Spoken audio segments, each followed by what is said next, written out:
नमस्ते। अच्छा, क्या ऐसा होता है कि काम करने बैठते हैं और ध्यान बार बार भटक जाता है? कभी फोन की तरफ, कभी सोशल मीडिया पर, या कभी बस यूं ही मन कहीं और घूमने लगता है। अगर इन सब वजहों से कोई भी काम ठीक से पूरा नहीं हो पा रहा है, तो आज का ये विश्लेषण एक गेम चेंजर साबित हो सकता है। हम सिर्फ 7 दिनों में अपनी फोकस पावर को बढ़ाने का एक पूरा स्टेप बाय स्टेप तरीका देखने वाले हैं। देखिए, हम सब इस परेशानी से गुजरते हैं, ये बहुत कॉमन है। कोई ज़रूरी काम कर रहे हैं और अचानक से फ़ोन चेक करने का मन कर जाता है, या फिर कुछ सोचते-सोचते ख्यालों में ही खो जाते हैं। असल में यही छोटी-छोटी आदतें हैं जो हमारी प्रोडक्टिविटी को धीरे-धीरे कम कर देती हैं। लेकिन अच्छी खबर ये है कि इसे पूरी तरह से ठीक किया जा सकता है। तो चलिए इस चैलेंज को एक्सेप्ट करते हैं। ये कोई रॉकेट साइंस नहीं है, सच में। बस थोड़ी सी लगन, थोड़ा अनुशासन और कुछ स्मार्ट आदतें अपनाने की जरूरत है। यकीन मानिए, अगले 7 दिनों का ये प्लान आपकी कंसंट्रेशन को एक बिल्कुल नए लेवल पर ले जाएगा। तो इस सफर में हम इन 6 हिस्सों को कवर करेंगे। पहले देखेंगे कि ये चैलेंज है क्या। फिर पहले 2 दिनों में अपने माहौल और समय को सुधारेंगे। तीसरे चौथे दिन ध्यान भटकाने वाली चीजों और अपनी हेल्थ पर काम करेंगे। पांचवें छठे दिन मन और काम को मैनेज करना सीखेंगे। और 7वें दिन अपनी प्रोग्रेस को रिव्यू करेंगे। और हाँ, आखिर में एक फाइनल फोकस टूल किट भी होगा। फोकस को सुधारना ना असल में उतना मुश्किल नहीं है, बस लगातार कोशिश करने की जरूरत है। ये चैलेंज कुछ ऐसी ही स्मार्ट आदतों पर आधारित है जो साइंटिफिकली भी काम करती हैं। बस हमें अनुशासन के साथ इन्हें अपनाना है। चैलेंज के पहले 2 दिन ये समझ लीजिए कि ये नींव रखने जैसे हैं। हम अपने काम करने की जगह यानी हमारे एनवायरनमेंट और हमारे सबसे कीमती रिसोर्स यानी समय को ऑर्गेनाइज करने पे ध्यान देंगे।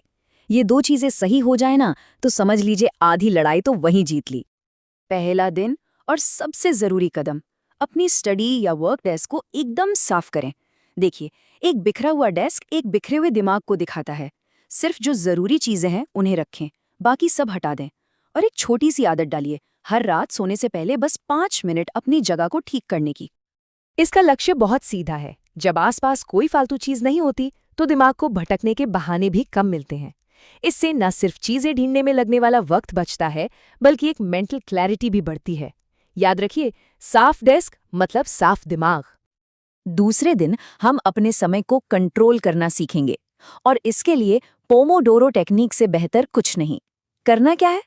25 मिनट तक पूरी तरह से काम पर ध्यान दे, फिर 5 मिनट का एक छोटा सा ब्रेक ले, और बस इस साइकिल को दोहराते रहें। जब दिमाग को पता होता है कि अगला काम क्या है, तो चिंता कम होती है और फोकस गहरा होता जाता है। चलिए, अब हम फोकस के 2 सबसे बड़े दुश्मनों से निपटते हैं। पहला, डिजिटल डिस्ट्रैक्शंस, और दूसरा, खराब फिजिकल हेल्थ। ये दोनों ही हमारी मेंटल एनर्जी को चुपके से खत्म कर देते हैं, हमें पता भी नहीं चलता। तीसरे दिन हमें ध्यान भटकाने वाली चीजों पर लगाम लगानी है। काम करते समय फोन को साइलेंट या सबसे अच्छा एयरप्लेन मोड पर रखें। एक समय में एक ही काम करें, मल्टीटास्किंग से बचें। और अगर हिम्मत है तो 7 दिनों के लिए सोशल मीडिया ऐप्स को हटाकर देखिए। कमाल का फर्क महसूस होगा। हर बार जब हम कोई नोटिफिकेशन चेक करते हैं, हमारा फोकस टूट जाता है।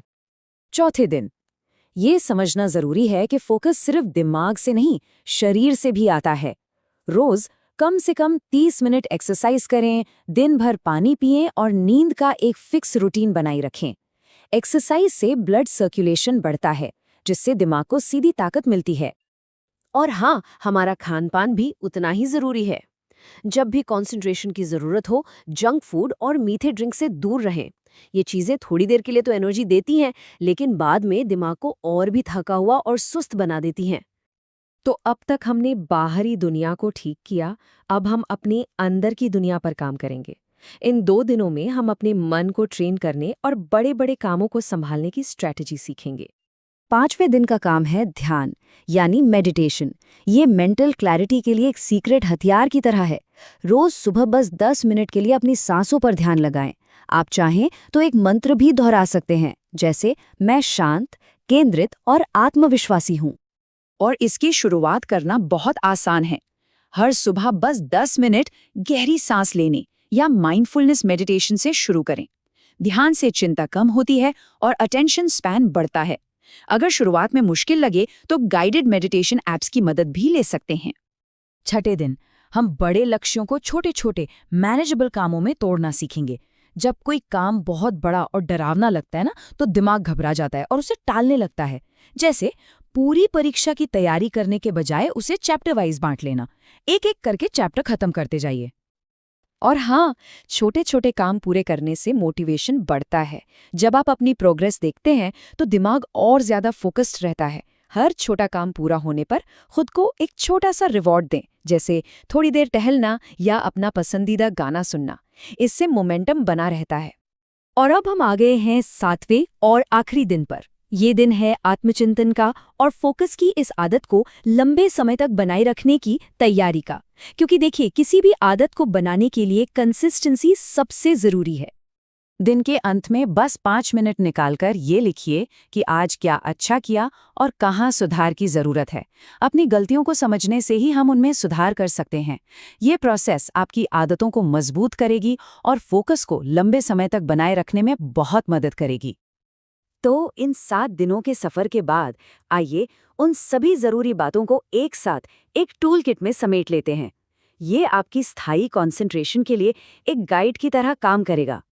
तो इस पूरे हफ्ते की सीख को फटाफट समेटते हैं। क्या करना है? हमेशा एक साफ जगह बनाए रखें, व्यायाम करें और अच्छी नींद लें, टाइम ब्लॉक्स के साथ प्लानिंग करें और रोज ध्यान और चिंतन करें। और क्या नहीं करना है? मल्टीटास्किंग, जंक फूड पर निर्भर रहना, नेगेटिव सेल्फ टॉक और टालम टोल से बचना है। और आखिर में ये याद रखना बेहद जरूरी है, इन 7 दिनों में किए गए लगातार प्रयास आपकी कंसंट्रेशन और प्रोडक्टिविटी में एक बहुत बड़ा सुधार ला सकते हैं। हमेशा याद रखें, छोटे छोटे बदलाव ही बड़े नतीजों को जन्म देते हैं। तो आज ही से शुरुआत करें और अपनी एकाग्रता और मेंटल क्लैरिटी में फर्क खुद देखें। अब सवाल यह है कि इस सफर की शुरुआत करने के लिए आपका पहला छोटा बदलाव क्या होगा?